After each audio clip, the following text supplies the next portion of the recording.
guys, welcome back to my YouTube channel. So today I'm going to be gisting you, it's just 100% gist about my third trimester and then labor process, right? So I'm going to probably put in videos and pictures in between this video, right? Man, I still cringe whenever I watch my labor videos, especially when the whole contractions were going on and all of that, right? But yeah, I'm here to tell you how it all went down. So let's get into it. So I think third trimester is from 27 weeks or something, but we're going to fast forward the gist to about 30-ish weeks because that's when it gets real. I think third trimester is like all the trimesters join into one. It's where you can now literally feel the baby. Like, it's in third trimester you will know you are pregnant. That's when you begin to feel the weight of the baby, and then that's when the baby is more active, the kicks are more real. In second trimester the kicks are still flutters, oh my god, baby is kicking. In third trimester it's like, yeah. It's like so, what, move. That's how third trimester kicks feel like, at least for me. The baby is heavier, you're uncomfortable because all your organs have like moved up, and then you're like, that's when heartburn comes more. What else? Then yes, towards my third trimester, I think about 3 weeks or something, I started vomiting again. Like, imagine you are heavy, and once you vomit, for me, once I vomit, my whole day is over. My whole day is already gone because you are weak, you can barely eat. It's almost to evening before you kind of get yourself again. So if I vomit, I'll probably sleep back. I wake up, I'm tired, I'm picky. No, not even picky with food. In third trimester I was always hungry. I used to eat like 6 times a day. I hated it so much. And I had to eat in bits. I can't even eat so much at once. So, and always having to think of what to eat, getting it, either buying it or cooking it, or ensuring you always had something to eat. In fact, I knew the times I always get hungry. I think it was around from 7 a.m. to 9 a.m. to then 3 a.m. to 6 a.m. Then in the middle of the night I'll eat at least 2 times again. I have to wake up 2 times. I wasn't sleeping well. Then turning in pregnancy in your third trimester, you have cramps, like you feel pressure down there. So turning, sleeping on, and you're supposed to sleep on your side, but sleeping on your side causes you pain and discomfort. Third trimester is a lot. Third trimester is a lot. What else? So okay, I started vomiting, the heartburn, the vaginal pain, the tummy pain, the back pain, the everything pain, and then you go to the hospital to complain and they tell you it's pregnancy. Like, there's almost nothing anyone can do or really do to help you. All right, so this is where it gets real. At 35 weeks I noticed that, okay, so I talked about the whole always hungry problem that I had. I remember telling my doctor, and I was like, you're always hungry. Okay. Then I was feeling funny. What else was I feeling? I think I was weak, and I was feeling funny. I just, it's difficult in pregnancy to know when you're sick and to know when it's just pregnancy, because the symptoms are almost alike. But I always tell pregnant women, regardless of how you feel, please go to the hospital. It's better to go to the hospital and realize that there's nothing wrong with you, and then go and then realize that there's something that, if you had identified early and on time, they could have easily sorted it. Cause I had like bacterial infection 2 times in my pregnancy, so I was thinking maybe that was what was wrong with me again. But I did a test and I was fine. So I was still trying to figure out, I know I'm pregnant, but something's still feeling off. Do you get? Okay, then every time you go for your antenatal, and by the time you get to your, I think it's 30 or 35, no, 36 weeks, 30 something weeks, your antenatal is every week. Yes, we begin to see your doctor every week. When you're closer to delivery, you see your doctor every week, and every week one of the things they check is your blood pressure. So we noticed that my blood pressure was already getting high. It was about 140 something.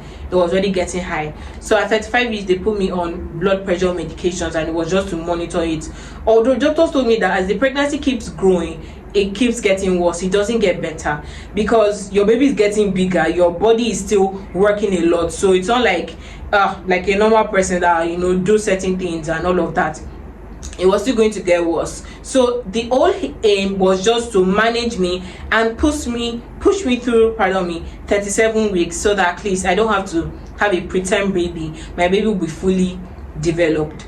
So that was just what we did. And then I was on medications. And I remember my 37 week, I came in to see the doctor. As at that time, we already knew we were most likely going to induce me to labor because of, like I said, you're seeing your doctor every week and you're in conversations, right? So I told my doctor at that 37 week, but in fact, when doctor saw me, was like, nah, you are tired of this pregnancy. You could tell that I was gone. I was so done.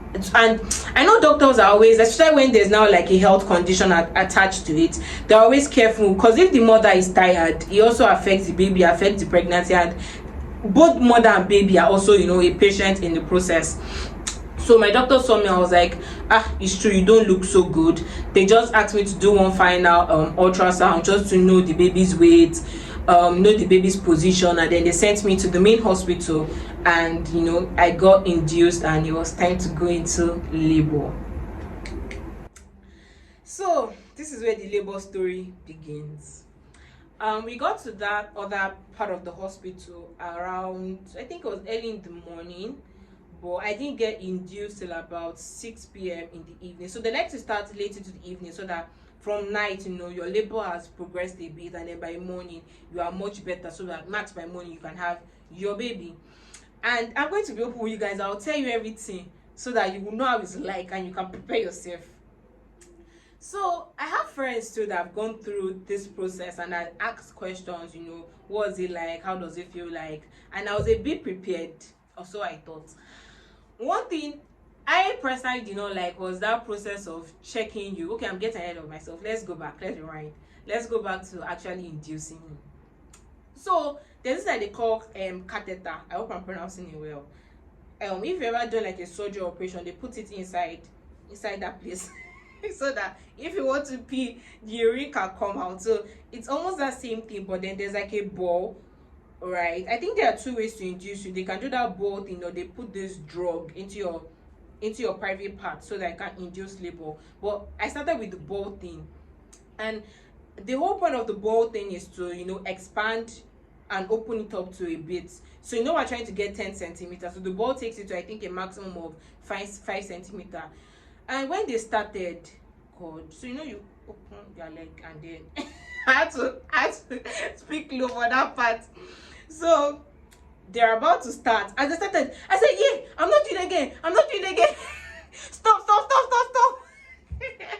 So they tried to calm me down, that it's just few minutes, and it's just my experience. I was, someone is going to, put their hand in there. I wasn't really comfortable, and, I've heard stories. I started to calm down, close my eyes, hold my husband's hand, and then, they did it in like few minutes, they were done. Immediately they finished, I started having cramps. So I always imagine like labor pain. When they say contraction, I used to think, so before the contractions, there's just like a calm period, then contraction, a calm period. No, it's pain, contraction, pain, contraction. But what I mean, when you're getting closer, the contractions are more intense and more frequent. So at the beginning, it's just pain. I remember calling my friend immediately started, and I'm like, guy, you didn't tell me this how this thing was. So, and she was like, I told you, but in your head, when someone tells you I experience pain, you try and gauge the pain in your head and feel like, this is how the pain can be. But nothing prepared me for it. No matter how many videos I'd seen, how many people's story I heard. See, nothing prepares you for it. That's just what I can say. So of course, okay, fine. That was around evening already. I started having the cramps, and my friend had encouraged me that, see, this one that you're feeling is not the main one. No. So don't be in a worry to start saying, yay, help me, roll on the floor. try. And one of the matrons had also come to check up on me. I wasn't really having appetite. She encouraged me that she eats, that I need the energy in the morning. I should know this pain and feeling is nothing compared to what's about to come. Also, that she just try. I genuinely tried. I didn't sleep all through the night. I put 2 pillows on my back. I tried to sit up. The pain was just very, very uncomfortable, and and all about that. Then I remember, I think around like 4 a.m. I went to use the restroom, and then I just felt like a bit of push, and then the whole ball thing came out, right? And that's a good sign, because I think it's supposed to like fall off. Although my own burst, I think it came out, which is not supposed to happen, but it did. But it's supposed to come out, because I mean that means that expanded. That's the whole point. So there's now a bit of space, and then your body continues the labor because it has been induced. But when the ball came out, I felt a bit of relief. There was still pain, but it was better, right? Then in the morning, I told one of the nurses, okay, that come out. And around like, I think came out around 4 a.m. So I think around 6 or 7 a.m. they came to check me to see how far I had gone.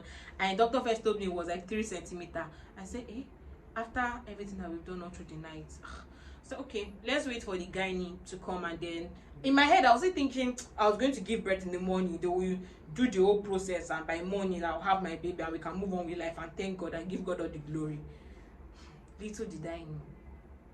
Okay, so the gynecologist is here. I think it was around 9ish in the morning, and he was how come at 3 centimeters? They already brought out the drug thing that they put inside to try and induce the labor just to make it faster. But he thought to check me. The checking again was a bit of a drama. It was a bit of a drama, right? My doctor just tried to encourage me and checked, and then okay, it was no, you're like 5 centimeters. That's much better. Thank God, 5 centimeters. Okay, we're almost getting there, right? And then they put this drip thing to also make it faster, make the process faster. Guys, from that 9 a.m. in the morning till 6 p.m. again in the night, I was in labor.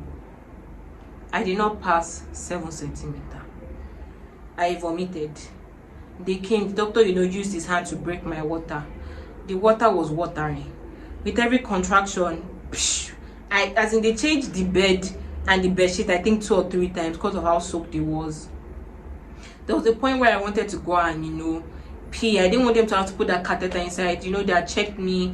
I didn't like the checking. I wanted to pee. I had screamed that I'll put videos right, and let's just fast forward to all that time. So by 7 p.m.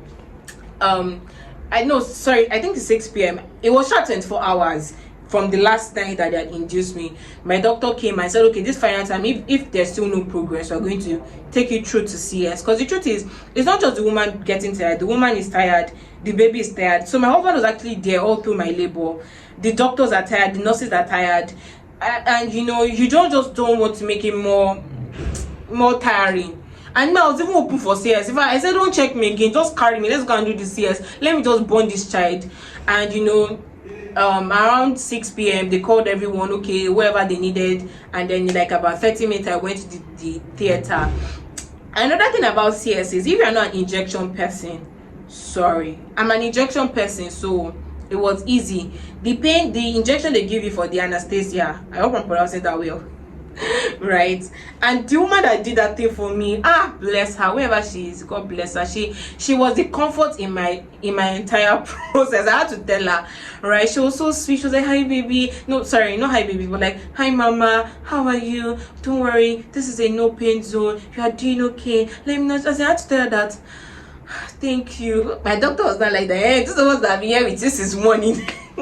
But no, she was amazing. She was very comforting. So they put like 2 injections into I think 2 or 3 into like your spinal cord. There's like a point that they look for. Then they ask you to like hold the pillow so that your back can come out, right? And then they inject you.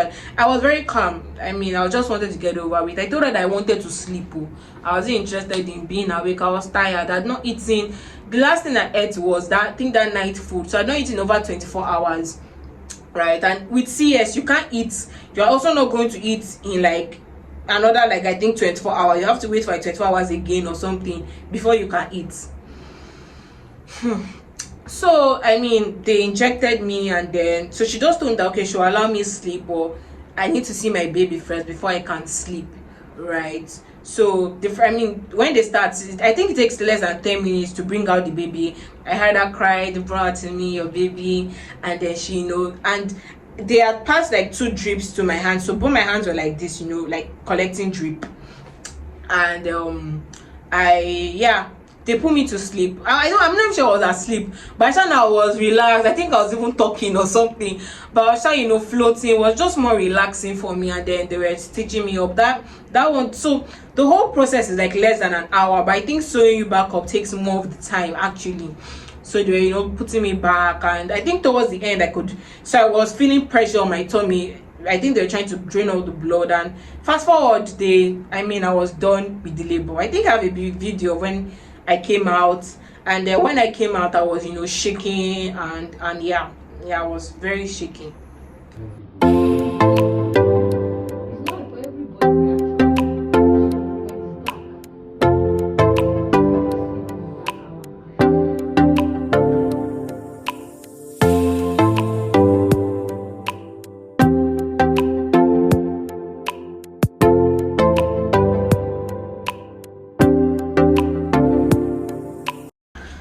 So I was done with labor, and I was shaking.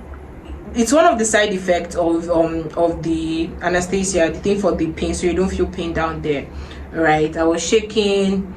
I was tired, like I said. So you don't get to eat. So the process after labor, you don't get to eat anything food in the morning. They start with sips, emphasis on a sip of water. Then the next thing is what?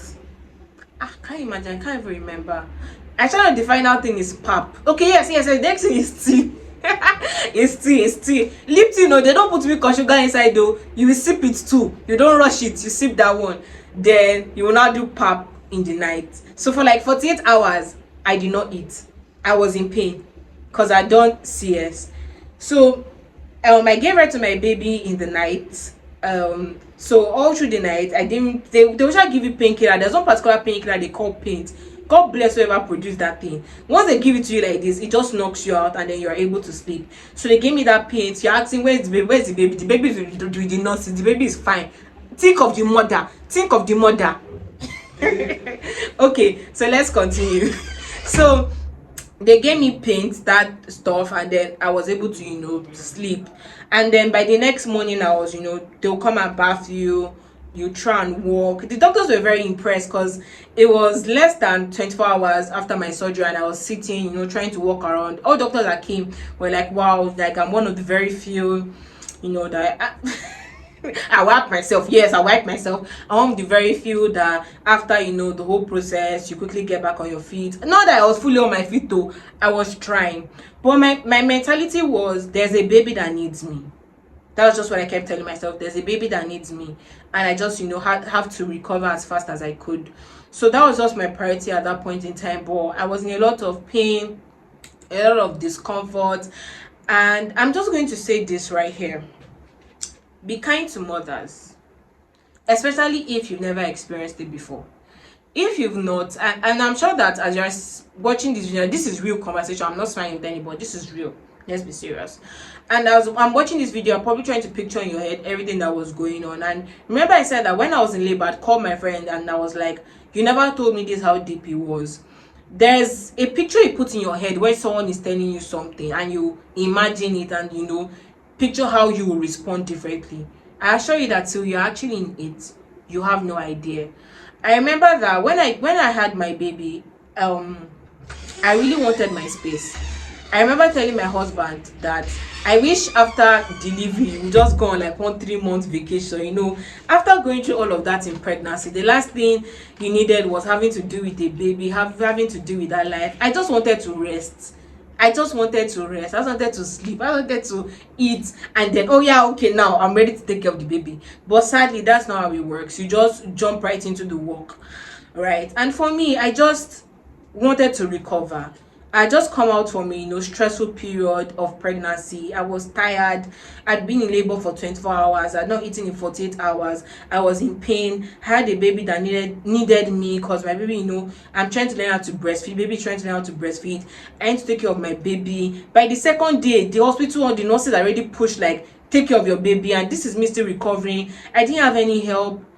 The last thing I needed was, a lot of people around me. I wanted my space, and I've come to realize that this thing, a lot of people, actually a lot of moms, actually felt that way, but they will not tell you. It was when I had my experience. A lot of people were saying that yes, that they wish, they had their own privacy and they had their own time to themselves when they first had their baby. I had an aunt that said that when she had that baby, she used to tell people till days after before she will not tell people. I just wanted to recover. I wanted to rest, and my mindset was, I'm not going anywhere. The baby is not going anywhere. But that period that I needed to rest, I can't get it back. Because even in the hospital, you are not resting. They are coming every single time to come and check on you, to come and do one thing or the other. And it's a hospital, you are not in the hotel. People are around, you are not sleeping well. There was a night where I got knocked out by the pain again, and they had to come and give me that pain. I wasn't on vacation. I was recovering, I was healing. I needed time. I needed energy, to get myself. I remember calling one of my friends. There was one of the morning when they just, gave my baby. Calling my friends to please come and help me, just take care of this baby, because she's also a mom, and she came and stayed with me till my mom, came right to the hospital, because I had to travel down to Lagos to come and help me. And yes, it was just really a lot, and really difficult period and phase in my life. So I just, wanted to rest, wanted to recover, that was just my priority. And I'm also just going to say this, as much as be there for the baby, friends, family, husband, whatever, your priority is still the mom. The baby is not going to remember who carried her first. The baby is not going to remember who bought her pampers, but it's the mom that remember who was there. And I'm not saying don't show up, but be there really for the mom. Everyone is always so concerned, so all over the baby. How's the baby doing? I want to see the baby. I want to carry the baby. Have you asked the mom if she has eaten? Have you asked her how are you doing? Have you asked her how are you coping with this? I shared my video, things that you need to know before having kids, and you can hear some moms' experience, especially if it's your first time. It's quite a rough road, especially the first couple of months. When you come to the house, are you all about I want to carry baby? Did you even bring food? Did you bring food for the mother? Is she eating? I'm just saying, the whole point of this is be there for the mom, be there for her. Come to the house, help around, don't just sit down. If you are not going to help, don't stay too long. In 10 minutes, pack your load and go. If they're not receiving guests, it's not about you. It's not about you. I'm sorry. It's about the mom and the baby, and they have to do what's best for them. The mother is not going anywhere. The baby is not going anywhere. They need that time. She needs that time to recover so she can have the strength to take care of her baby. Give her the time. Respect her space. Check up on her. Be there for her as much as you can. When you can visit, come and visit. When you can help around. If you cannot, don't stay too long. If she needs to breastfeed, ask her that, do I need to excuse myself? If you're a man, don't even wait to ask. Stand up and move. If you're a woman, ask, should I excuse you? Right? Or whatever it is. Let me take care of baby. You go and take a nap. I'll help you watch the baby. All those little things actually go a long way. I remember, even staying in the hospital, and there was still a lot that happened from the day I gave birth to like the 7th day of having my baby and all. So those first 7 days were really tough. At least this is me just speaking, right? But above all, I know any new mom wants to be cared for and wants to be shown love. So yes, show her love. I'm not saying don't ask of the baby. There's a balance to it, but don't overdo it, right? So yes, and we have come to the end of this video, guys. Let me know if there's any video, anything about motherhood you want me to talk about. I'm probably going to do a video about postpartum, because I suffered a bit from postpartum depression, so maybe just things that help me handling my postpartum depression. But yeah, so thank you. Remember to share this video, share that video. Subscribe, comment, like, and I'll see you in the next video. Bye guys.